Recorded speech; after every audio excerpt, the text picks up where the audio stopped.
یہ قرآن ایک بابرکت کتاب ہے جسے ہم نے آپ صلی اللہ علیہ وسلم پر نازل کیا تاکہ لوگ اس پہ غور اور فکر کریں اور تاکہ اہل فہم اس سے نصیحت حاصل کریں۔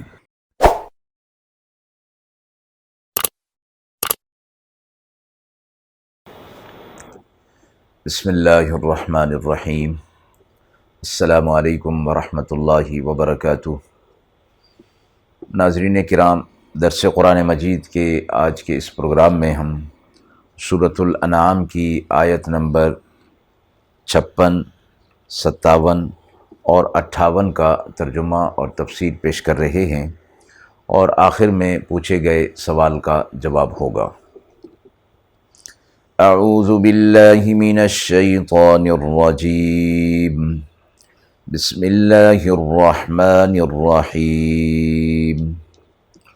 قل انی نہیت ان اعبد الذین تدعون من دون اللہ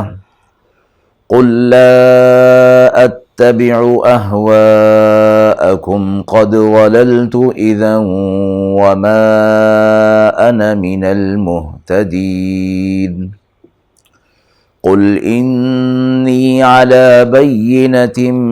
من ربی وکذبتم بہ ما عندی ما تستعجلون بہ ان الحکم الا للہ یقص الحق وہو خیر الفاصلین۔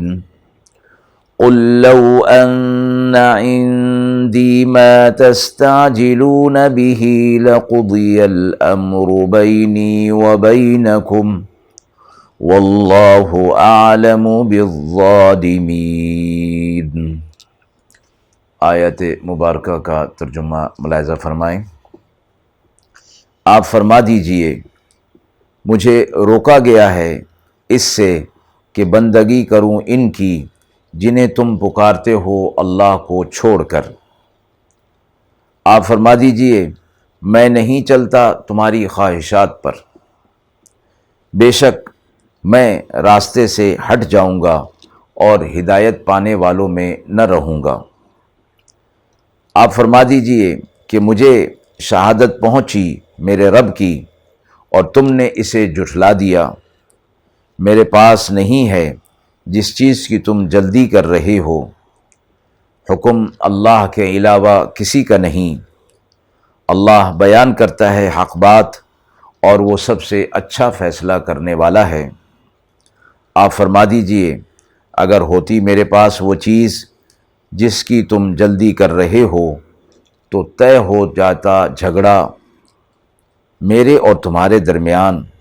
اور اللہ ظالموں کو خوب جانتا ہے۔ آپ صلی اللہ علیہ وسلم سے فرمایا گیا کہ یہ کفار آپ سے عذاب کی جلدی کرنے کی بات کرتے ہیں۔ اللہ رب العزت اس بات پر قدرت رکھتا ہے کہ یہ جس عذاب کی بات کر رہے ہیں وہ عذاب ان پر نازل کر دے، لیکن اللہ کے سارے کام حکمت پر مبنی ہوتے ہیں۔ قرآن مجید کی دیگر آیات میں یہ فرمایا گیا کہ یہ کہتے تھے آپ صلی اللہ علیہ وسلم سے کہ اگر آپ سچے ہیں تو آپ ہم پر آسمان سے پتھر برسا دیجیے،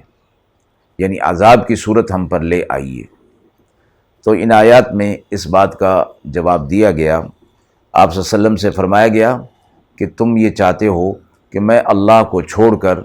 جن کو تم پکارتے ہو میں اس پر آ جاؤں، تو میں تمہاری اس خواہش کی اتباع کرنے والا نہیں ہوں۔ میں تو اللہ کی اتباع کرتا ہوں، اور اللہ کی طرف سے جو وحی مجھ پر آتی ہے میں اسی کی اتباع کرتا ہوں، اور میں نبی ہونے کے باوجود اگر اس چیز کی اتباع نہ کروں تو ہدایت پر میں بھی نہیں رہوں گا۔ تو اس سے یہ بات معلوم ہو گئی کہ نبی کو بھی خود ہدایت کی ضرورت ہوتی ہے، اور اسے بھی یہ فرمایا جاتا ہے کہ اگر وہ راستے سے ہٹ گیا تو ہدایت یافتہ وہ بھی نہیں رہے گا، تو عام آدمی کی کیا مجال ہو سکتی ہے۔ پھر فرمایا کہ اللہ کی طرف سے مجھے واضح ہدایت اور شہادت قرآن کی صورت میں، شریعت کی صورت میں مل چکی ہے، اور تم اس کی تکذیب کر رہے ہو، اس قرآن کی، اس شریعت کی تم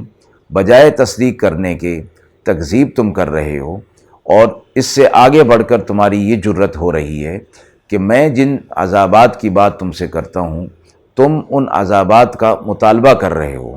یعنی گویا تم یہ سمجھتے ہو کہ اللہ کی طرف سے یہ عذاب نہیں آ سکتا۔ تو آپ صلی اللہ علیہ وسلم سے فرمایا گیا کہ آپ کہہ دیجئے کہ میرے پاس وہ نہیں جس کی تم جلدی مچا رہے ہو، یعنی نبی کا کام امت پر عذاب لانا نہیں، یا اس قسم کا عذاب جس قسم کے عذاب کی یہ بات کر رہے ہیں،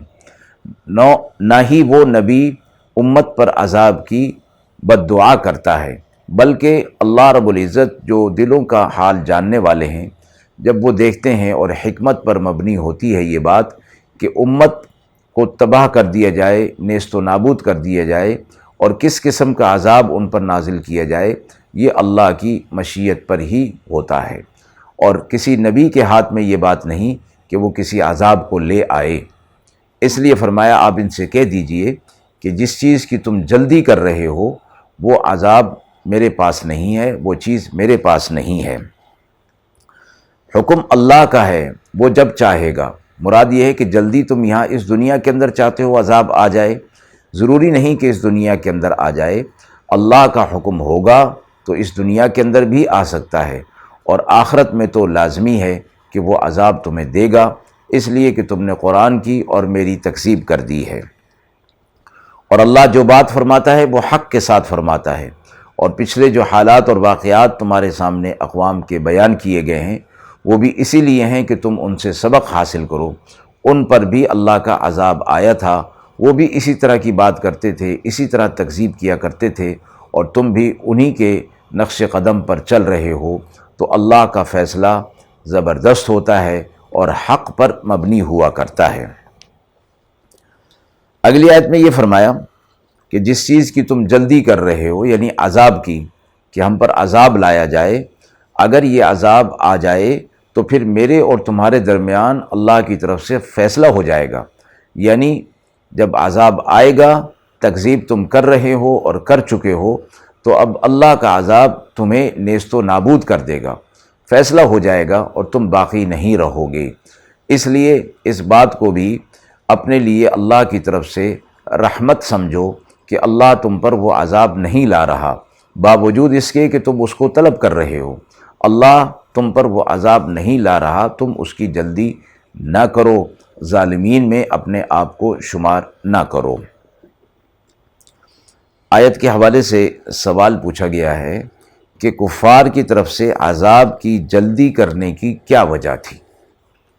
جیسا کہ ابھی ترجمہ اور تفسیر میں معلوم ہو گیا کہ یہ مطالبہ کرتے تھے کہ آپ ہم پر عذاب نازل کر دیں۔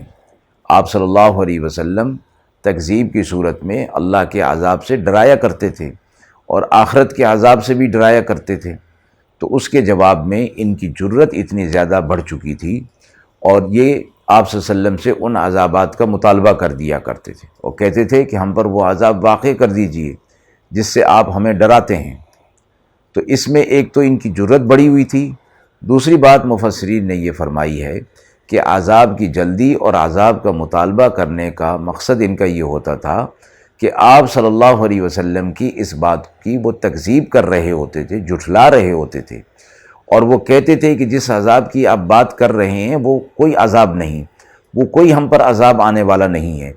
نعوذ باللہ ثم نعوذ باللہ، آپ غلط بیانی کر رہے ہیں۔ اور پھر کہتے کہ اگر آپ سمجھتے ہیں، آپ کہتے ہیں کہ یہ عذاب آئے گا تو پھر اس کو لے آئیں۔ اس لیے اس حوالے سے یہ جلدی مچایا کرتے تھے کہ آپ صلی اللہ علیہ وسلم کی وہ تکذیب کر رہے ہوتے تھے۔ وآخر دعوانا ان الحمد للہ رب العالمین۔